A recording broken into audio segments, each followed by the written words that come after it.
निकली, देखा तो सामने योगेश यानी कि पतिदेव एक बुलेट बाइक पर बैठे हैं। अरे डर गई क्या? बाइक लेकर आया हूँ तुम्हें घुमाने के लिए। सच में?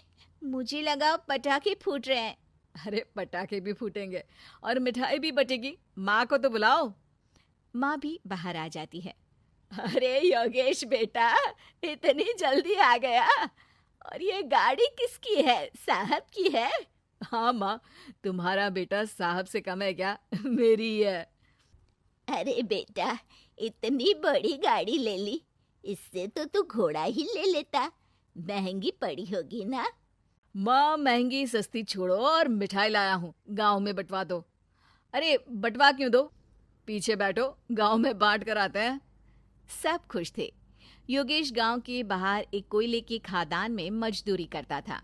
मेहनत और अकल से उसने वहां ठेकेदारी का काम सीख लिया और सूझबूझ से ठीक ठाक पैसा बनाने लगा। गांव में बात फैल गई कि योगेश के घर धमाका गाड़ी आई है। ऐसी गाड़ी पहले कभी किसी ने गांव में तो देखी नहीं थी। योगेश और माँ गाड़ी से वापस घर आ जाते हैं। बेटा, बाबूजी ऊपर से देख रहे होंगे और आशीर्वाद भी दे रहे होंगे तुझे। वो होते तो उनको भी घुमाता माँ। पूरे गांव में नाच नाच के मिठाई बांटने जाते। जैसे मैंने नाच नाच के बांटी थी जब वो अपने लिए एक साइकिल लेकर आए थे। बस बस, बाबूजी दो बात भी सुनाते कि फटफट वाली फटफटी ले आया। सीमा आगे कहती है, अपने लिए तो ये गाड़ी ले आए और मेरे लिए? अरे ये गाड़ी तुम्हारे लिए ही तो है। पक्का मेरे लिए है?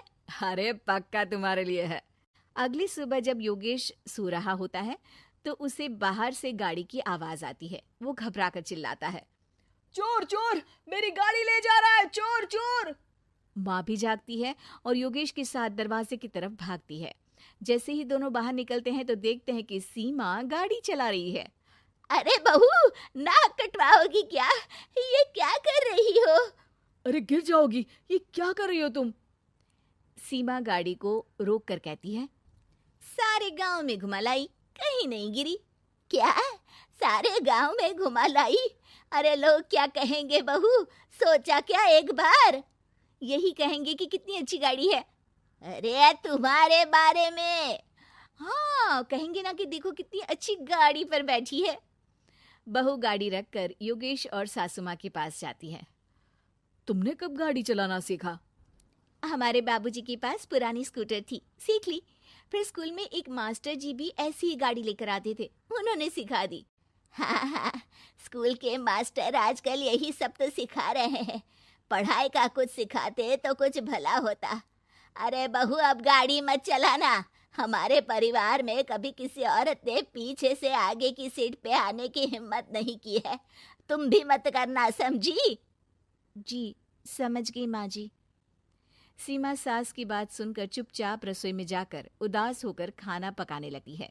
सास सुबह सुबह मंदिर से पूजा करके लौट रही होती है। तभी उसे दो औरतें रोक लेती हैं और कहती हैं, अरे बहू को थोड़े अच्छे लक्षण भी सिखा दो। गाड़ी चलाने निकली थी, गांव की मर्यादा का कोई ख्याल नहीं है। वही तो, अरे पैसे आने लगे हैं तो क्या मतलब कि किसी रीति रिवाज को नहीं मानोगे? अरे समाज में रहना है तो समाज के ढंग से ही रहना पड़ता है। अरे लाज भी नहीं आई बहू को? चूल्हे चौके से निकलकर सीधे गाड़ी लेकर चौराहे चबूतरे नाप लिए, फट फट फट करते हुए। अरे कुछ कह देना उसे। अरे ये क्या कहेगी, बूढ़ी सास है, इनकी थोड़ी ना चलती होगी घर में। हाँ, बहू की ही चलती होगी, मर्जी भी और गाड़ी भी। सास सब सुनकर घर आती है और बहू को चिल्ला के बुलाती है, अरे नाक कटवा दी सबके सामने गाड़ी चलाकर। औरत जात गाड़ी नहीं चलाती। शहरों में तो 4 पहियों वाली गाड़ी भी चलाती हैं और हेलीकॉप्टर, हवाई जहाज भी। शहर में थोड़ी ना रहती हूँ मैडम साहिबा। आज के बाद गाड़ी से ही नहीं, यूं भी निकलना बंद तुम्हारा घर से। माँ सही कह रही है, कहीं भी जाना हो तो मुझे बता देना, मैं लेकर चलूंगा। आज माँ को तुम्हारे कारण कितनी बातें सुननी पड़ी। इतना कहते हुए योगेश वहां से चला जाता है। बारिश की वजह से कारखाने के रोड पर कीचड़ रहता है, इसीलिए योगेश गाड़ी घर रख कर जाता है और किसी से लिफ्ट लेकर कारखाने पहुंचता है ताकि नई गाड़ी गंदी ना हो। लेकिन शाम को इतनी तेज बारिश होती है कि उसे वापस आने का कोई साधन ही नहीं मिलता।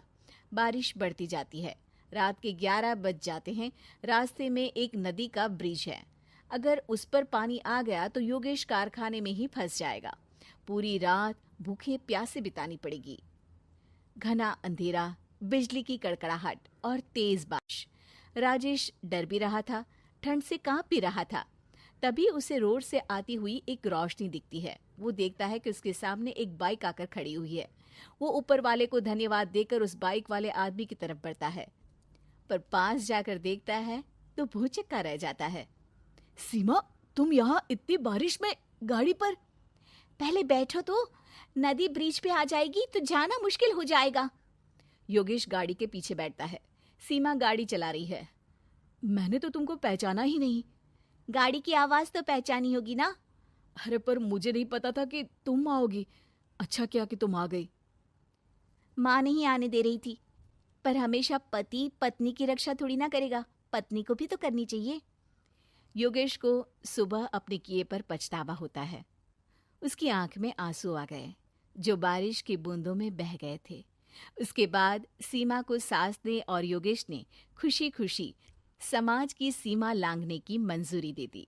अब वो जहां भी जाती फट फट फट गाड़ी पे ही जाती।